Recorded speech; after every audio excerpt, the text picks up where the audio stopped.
Okay, so this is just going to be a quick, unscripted, off-the-cuff kind of first impressions video for Mass Effect Andromeda. I've been playing the 10-hour trial with Origin Access on the PC.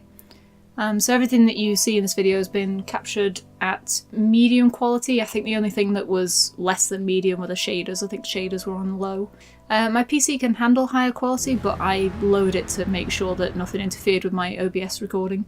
Basically what I'm going to do is just give kind of just a rough idea of my initial thoughts. Okay, so in terms of performance, the game is really smooth. I've only really had a couple of very rare incidences of frame drops.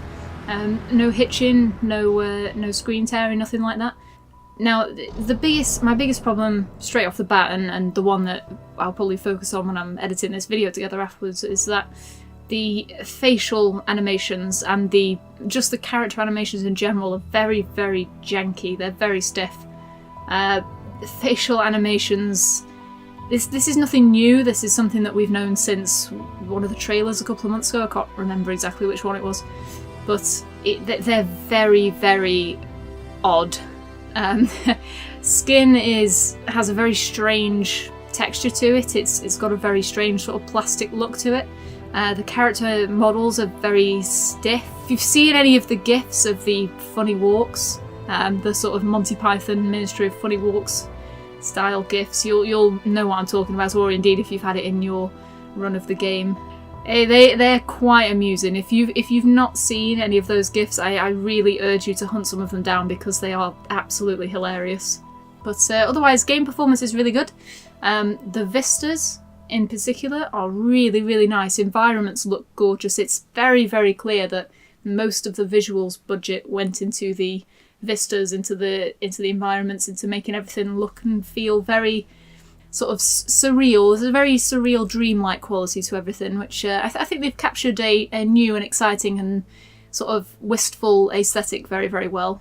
I think I'll posit that the character models in the original trilogy looked and were animated far better than these, and I don't quite understand what's happened, because the character models in Dragon Age Inquisition and the facial animations in Inquisition, while not perfect, while still definitely on the Uncanny Valley side, they were made in the Frostbite engine, so they were a lot better.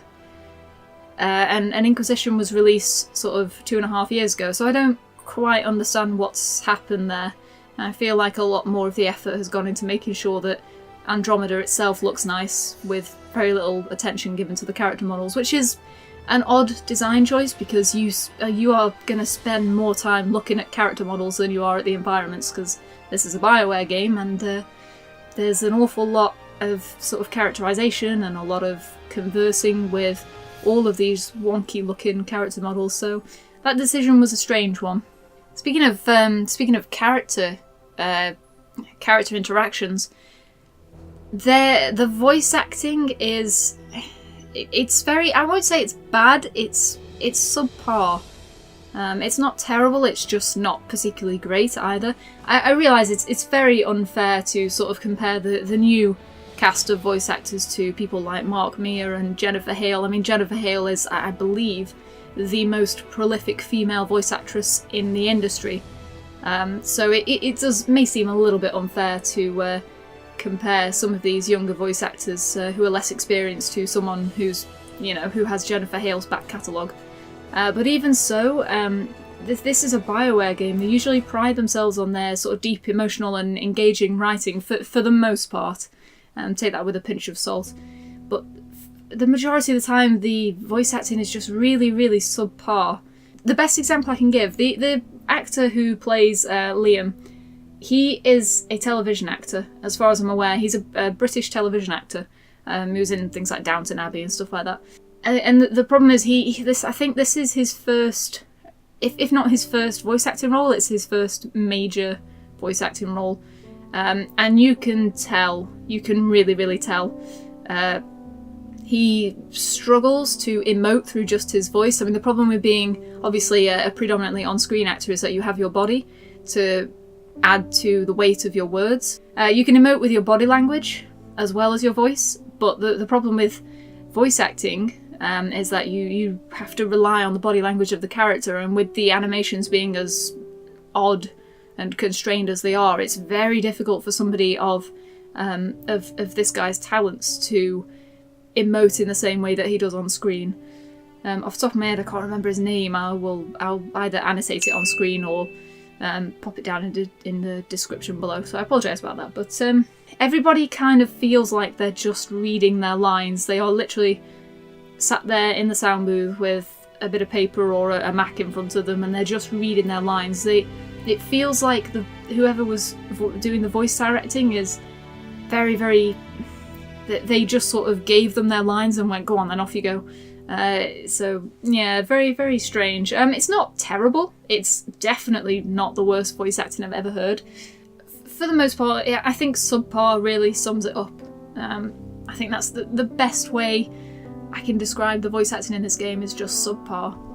So there's a couple of other things to note. In the same thread as the voice acting, the game's writing is very lacking. It's a bit stringy in places. First. So, let's go make history.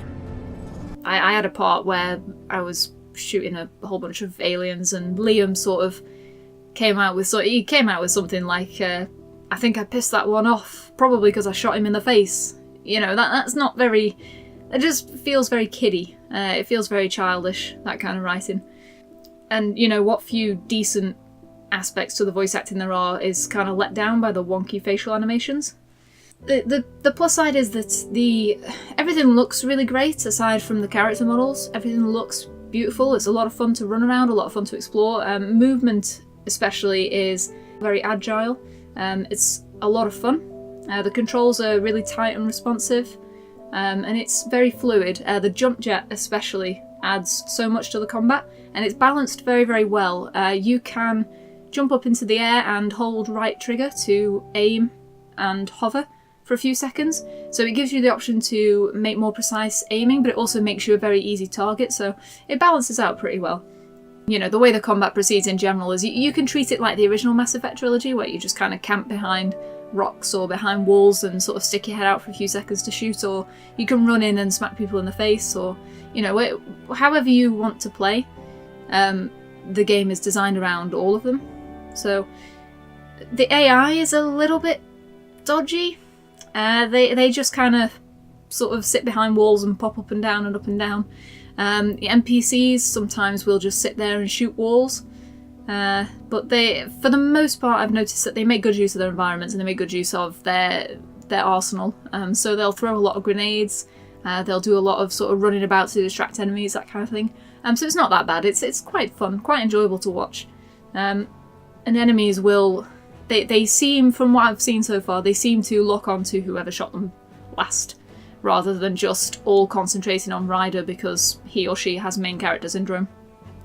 You know, just in conclusion, I'll say pros. The game looks great. It runs really, really smoothly. I read something on Reddit that mentioned that the game even runs quite well on sort of older hardware or mid-range hardware. I think the chap that wrote the post I'm referring to had a GTX 780. I'm running this on a GTX 950 with 16GB of RAM and a 5th gen i7, so it runs pretty well on all kinds of hardware, which is quite nice.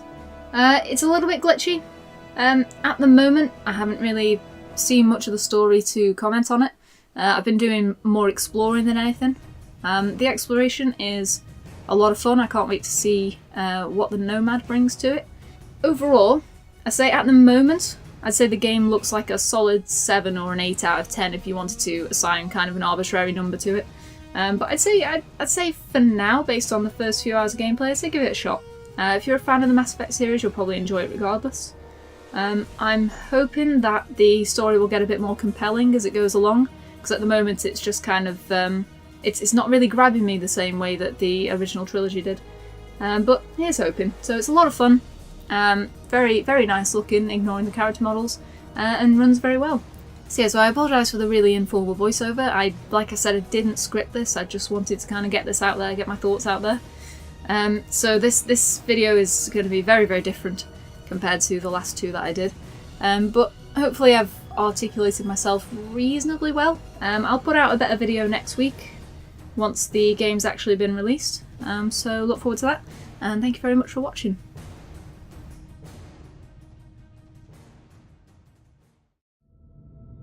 Shit, damn it! We save Ferelden, and they're angry. We save Orlais, and they're angry. We close the breach twice, and my own hand wants to kill me. Could one thing in this fucking world just stay fixed? Go out there and give them hell.